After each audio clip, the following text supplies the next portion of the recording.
Hello दोस्तों, फिर से स्वागत है आपका अपने यूट्यूब चैनल मैथ बाय सूरज सर पे। फिर हम लोग लेके आए हैं आज ग्रुप डी का सेट 3। तो सेट 3 के कुछ क्वेश्चन हैं, कुछ क्वेश्चन को चलिए हम लोग देखते हैं। अब क्या है कि एक रेलगाड़ी एक खंबे को 15 सेकंड में पार करती है। एक रेलगाड़ी है जो एक खंबे को 15 सेकंड में पार करती है। यदि रेलगाड़ी की चाल 36 किलोमीटर पर घंटा है तो रेलगाड़ी की लंबाई होगी। अब ये बताइए कि रेलगाड़ी जब पोल को पार करेगी तो सिर्फ वो अपनी लंबाई को पार करेगी। ये समझना जरूरी है कि अगर रेलगाड़ी जो है पोल या कोई व्यक्ति को पार करती है तो सिर्फ अपनी लंबाई को पार करती है, लेकिन ये जब प्लेटफॉर्म को पार करेगी तो उसमें उसके रेलगाड़ी में प्लेटफॉर्म के डिस्टेंस जोड़ दिया जाता है। तो यहाँ पे सिर्फ पोल को पार कर रही है तो या खंबे को पार कर रही है। तो एक रेलगाड़ी एक खंबे को पार करती है, 15 सेकंड में पार कर रही है। तो रेलगाड़ी अपनी दूरी जो है, अपनी दूरी वो 15 सेकंड में पार करती है, मतलब रेलगाड़ी अपनी लंबाई।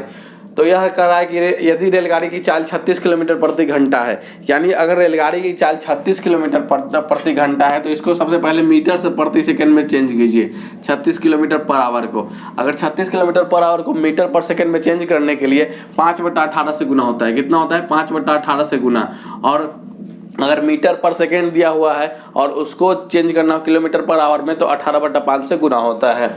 ठीक है, तो इसको काटिए। क्या 18 से 36 गया, 2 बार में 5 दूनी 10, कितना है? 5 दूना 10, 2 बार में ये कटा तो 5 दूना 10, मतलब ये 10 क्या है? 10 मीटर पर सेकेंड रफ्तार आ गया इसका कि 10 मीटर पर सेकेंड, मतलब 1 सेकेंड में 10 मीटर जाता है। और 1 घंटा में कितना जाता था? 36 किलोमीटर जाता है। अब इसका स्पीड तो निकल गया। किसका स्पीड निकला? तो रेलगाड़ी की स्पीड निकली।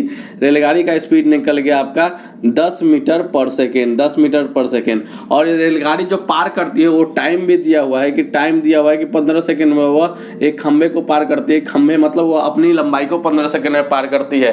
तो बोल रहा है कि रेलगाड़ी की लंबाई होगी। तो लंबाई क्या होती है? डिस्टेंस होती है। और डिस्टेंस हम लोग जानते हैं कि स्पीड इनटू टाइम होता है। जानते हैं कि दूरी बराबर चाल गुने समय होता है। तो डिस्टेंस मतलब दूरी, स्पीड मतलब चाल, और टी मतलब टाइम समय। तो दूरी बराबर चाल गुने समय हो गया। और चाल हम लोग को पता है कि 10 मीटर पर सेकेंड है, 10 मीटर पर सेकेंड। और टाइम जो है 15 सेकेंड लगा है। तो सेकेंड से सेकेंड कैंसिल यहाँ से। अब 15 तो यहाँ क्या हो जाएगा? 150, मतलब 150 अब मीटर। यही हो गया इसका डिस्टेंस, 150 मीटर। तो ऑप्शन नंबर क्या हो गया? तो ऑप्शन नंबर हो गया इसका सी। ठीक है, तो चलते हैं नेक्स्ट क्वेश्चन की। सेकंड क्वेश्चन क्या है कि एक वर्ग का विकर्ण 12√2 मीटर है। वर्ग का क्षेत्रफल क्या कीजिए? एक स्क्वायर है, उसका विकर्ण मतलब डायगोनल दिए हुए है कि 12√2 आपका डायगोनल है। तो आप वर्ग का क्षेत्रफल निकाल के दिखाइए। तो भैया हम लोग जानते हैं कि वर्ग का जो डायगोनल होता है, डायगोनल वो क्या होता है? डायगोनल यानी विकर्ण क्या होता है? साइड इंटू √2 होता है। साइड मतलब भुजा इंटू √2 होता है वर्ग का विकर्ण यानी डायगोनल का फॉर्मूला। डायगोनल का फॉर्मूला होता है साइड इंटू √2 होता है। अब साइड इंटू √2 होता है तो √2 इसमें दिख रहा है आपको, √2 और साइड ये है 12√2 में आपका ये √2 तो दिख रहा है। और साइड होता है तो ये साइड, मतलब साइड यहाँ से आपका आ गया क्या चीज? 12। अब हर बात में फॉर्मूला अप्लाई नहीं करेंगे, यहाँ सिर्फ देख लेंगे कि क्या है। विकर्ण 12√2 दिए हुए हैं और विकर्ण का फॉर्मूला होता है साइड इंटू √2 होता है। तो साइड इंटू √2, तो √2 तो यहाँ अलग हो गया और साइड पता है कि 12 है। तो यहाँ से डायरेक्ट देख के निकाल लेंगे, बार बार फॉर्मूला यूज नहीं करेंगे फॉर्मूला। ठीक है, अब एरिया निकालना है तो एरिया स्क्वायर का निकालना है। तो हम लोग जानते हैं कि ये एरिया क्या होता है? तो एरिया होता है भुजा इंटू भुजा, साइड इंटू साइड, मतलब ए इंटू ए, मतलब ए स्क्वायर होता है। और साइड तो हमको पता है 12, तो वही तो साइड का सिर्फ स्क्वायर कर देना है। तो 12 का स्क्वायर जानते हैं आप लोग कितना होता है? 144। तो 144 मीटर स्क्वायर यानी वर्ग मीटर, यही आंसर हो गया। और वर्ग मीटर क्या होता है? तो वर्ग मीटर मतलब metre into metre, metre square को ही वर्ग मीटर बोलते हैं। ठीक है, तो उम्मीद करता हूँ क्वेश्चन आ गया होगा। ये ऑप्शन नंबर इसका डी हो जाएगा। तो वही है कि एक वर्ग का विकर्ण 12√2 मीटर है तो वर्ग का क्षेत्रफल निकालना है। तो 12√2 से यहाँ देखेंगे कि ये √2 है, क्या होता है? साइड इंटू √2 होता है। तो √2 तो अलग है, मतलब ये जो 12 दिया हुआ है ये क्या है? ये वर्ग का साइड है। और साइड है तो एरिया निकालना है। तो एरिया जानते हैं कि साइड का स्क्वायर होता है, तो सीधे 12 का स्क्वायर 144 हो जाएगा।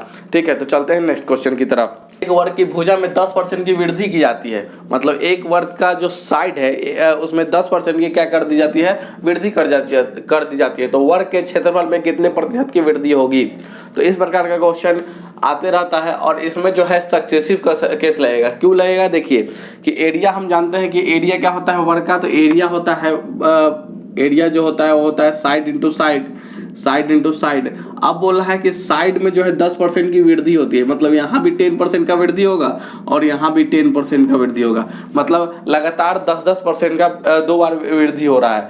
तो ये आपका 10-10 20% नहीं होगा, ऐसा नहीं कि 20 में लगा दीजिएगा, ये गलत होगा, ये नहीं होगा। यहाँ पे सक्सेसिव केस लगेगा, और सक्सेसिव क्या होता है, तो एरिया में कितना का इंक्रीमेंट होगा, मतलब कितना बढ़ेगा। तो एरिया में जो वृद्धि होगा वो होगा 10%, या ऐसे सीधे कर दीजिए, परसेंट बाहर कर दीजिएगा, 10 प्लस 10 गुना 10/100, 10 गुना 10/100, और इसको सॉल्व कर दीजिए। अब परसेंटेज बाहर लगाइए, तो 10 क्या हो जाएगा 20, ये डबल जीरो से ये डबल जीरो, 10 है 21, मतलब एरिया में 21% की वृद्धि होगी। और वृद्धि का जैसे फार्मूला लगाते हैं तो सक्सेसिव का फार्मूला क्या होता है, तो सक्सेसिव का फार्मूला होता है A+B प्लस AB/100, ये होता है सक्सेसिव का फार्मूला। परसेंटेज बाद में लगाइए। तो यही होता है सक्सेसिव का फार्मूला A+B प्लस AB/100। अगर वृद्धि होगा तो पॉजिटिव डालेंगे, अगर मान ली बोला है कि कमी हो रहा है तो ये वाला निगेटिव कर देंगे। तो इस तरह पे यहाँ बोला है कि 10% की वृद्धि होती है, तो 10% यहाँ भी इंक्रीमेंट होगा, 10% यहाँ भी इंक्रीमेंट होगा, तो 10% का सक्सेसिव लग जाएगा। तो 10 + 10 प्लस 10 गुना 10/100, और डबल जीरो से डबल जीरो, यहाँ 1 बचेगा, और 20 है 21%, मतलब पूरा एरिया में जो है 21% की वृद्धि हो जाती है। तो चलिए चलते हैं नेक्स्ट क्वेश्चन की तरफ। नेक्स्ट क्वेश्चन में, और नेक्स्ट क्वेश्चन है आपका कि यदि 3 पुरुष या 4 महिला, इसको अच्छे से पढ़ेंगे, 3 पुरुष या है, ठीक है, 3 पुरुष या 4 महिलाएं एक दीवार को 43 दिन में बनाते हैं, तो 7 पुरुष एवं 5 महिलाओं को उसी दीवार को बनाने में कितने दिन लगेंगे। यहाँ पे बोला है कि 3 पुरुष या 4 महिला, या तो आपको 3 पुरुष लेना है या आपको 4 महिलाएं लेना है।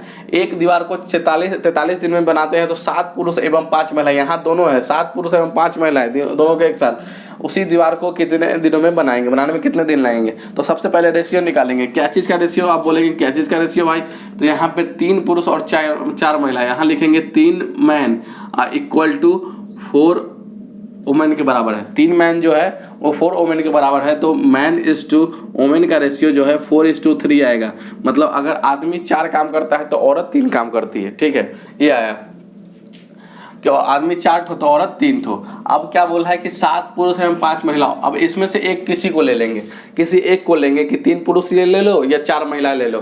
तो हम लिखते हैं 3 पुरुष, तो 3 मैन जो है कितना दिन में काम करते हैं, तो 43 दिन में, गुना में 43 बराबर 3 मैन कितना दिन में, 43 दिन में काम करते हैं। तो अब बोला है कि 7 पुरुष एवं 5 महिलाएं, तो 7 पुरुष को 7 मैन प्लस 5 वुमेन, ठीक है, इसको एक साथ ले लो, 7 मैन प्लस 5 वुमेन, क्योंकि दोनों मिलके काम करते हैं। उसी दीवार को कितने दिनों में लगेंगे, तो कितने दिनों में, तो गुना डी, ये दिन आएगा, जो भी आएगा वो क्या आएगा, दिन आएगा। तो इसको सिर्फ सॉल्व कर लेंगे तो आंसर आ जाएगा। क्या है, यहाँ से मैन इज टू वुमेन का रेशियो निकालने लिए 4:3, और यहाँ पे क्या होगा, तो 3 पुरुष या 4 महिला कोई भी ले सकते हैं, यहाँ पे 4 वुमेन भी ले सकते हैं, यहाँ पे 3 मैन भी ले सकते हैं, कुछ भी। तो दोनों ये जो है कितने दिन में काम करते हैं, तो 43 दिन में, तो बराबर 7 मैन प्लस 5 वुमेन गुना डी, ये कितने दिन में काम करेंगे, तो गुना डी ले जाए। चलिए इसको सॉल्व करते हैं। मैन की जगह पे क्या है, इसका रेशियो 4 है, तो यहाँ पे 4 डालेंगे, क्या डालेंगे 4, यहाँ भी क्या डालेंगे 4 डालेंगे, और यहाँ डब्ल्यू वुमेन की जगह पे 3 डालेंगे। अब तो ये देखिए 4 3 कितना 12 गुना 43, 12 × 43 इक्वल टू 7 4 जा क्या होता है 28, अब प्लस 5 3 जा क्या होता है, तो 15, 28 प्लस 15 इंटू डी, इंटू क्या हो जाएगा डी। अब यहाँ आगे क्या, इसको ऐसे ही रख दीजिए, 12 × 43 इक्वल टू, इसको जोड़ दीजिए, तो 8 5 कितना होता है 13 का 3 हासिल 1, 2 1 3 1 4, 43 गुना डी। अब यहाँ देखिए 43 से 43 ये कैंसिल, तो डी कितना, मतलब डी कितना है 12, मतलब ये 12 दिन में क्या कर लेंगे, कंप्लीट कर लेंगे। यदि 3 पुरुष या 4 महिला एक दीवार को 43 दिन में बनाते हैं, तो 7 पुरुष एवं 5 महिला उसी दीवार को 12 दिन में कंप्लीट कर लेंगे। तो ऑप्शन नंबर क्या होगा, ए, ऑप्शन नंबर ए हो गया 12 दिन। चलिए चलते हैं नेक्स्ट क्वेश्चन की तरफ। क्वेश्चन है आपका कि किसी वर्ग का परिमाप मतलब क्या, पेरीमीटर, ठीक है, किसी वर्ग का परिमाप 20 सेंटीमीटर है, एक आयत की चौड़ाई इस वर्ग की चौड़ाई के बराबर है, मतलब एक आयत की चौड़ाई जो है इस वर्ग की चौड़ाई के बराबर है, और लंबाई इसकी चौड़ाई की दोगुनी है।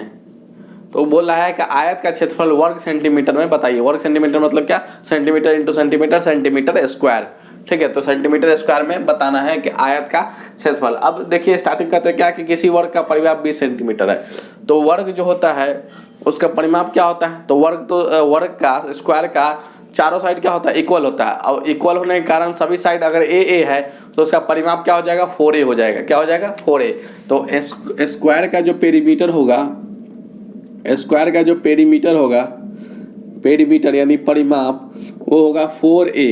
और 4a का वैल्यू कितना दिए हुए है, तो 20 सेंटीमीटर दिए हुए हैं। 4a का वैल्यू कितना दिया है, 20 सेंटीमीटर। तो a बराबर क्या हो जाएगा, तो a बराबर हो जाएगा 5 सेंटीमीटर। और a है क्या, तो ये जो है स्क्वायर का साइड हो जाएगा, मतलब ये भी 5, ये भी 5, ये भी 5, ये भी 5, मतलब सभी 5 हो जाएंगे इसका, ठीक है। तभी तो 5, 10, 15, 20, पूरा 20 हो जाएगा।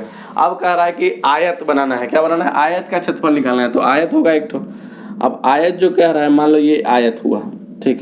अब आयत कह रहा है कि इसकी जो चौड़ाई हो गई, तो स्क्वायर की लंबाई और चौड़ाई तो दोनों बराबर ही होता है, तो दोनों क्या होता है, 5 ही होता है। तो बोला है कि एक आयत की चौड़ाई इस वर्ग की चौड़ाई के बराबर है। तो इसका चौड़ाई अगर 5 है तो आयत का चौड़ाई भी क्या हो जाएगा, 5 हो जाएगा।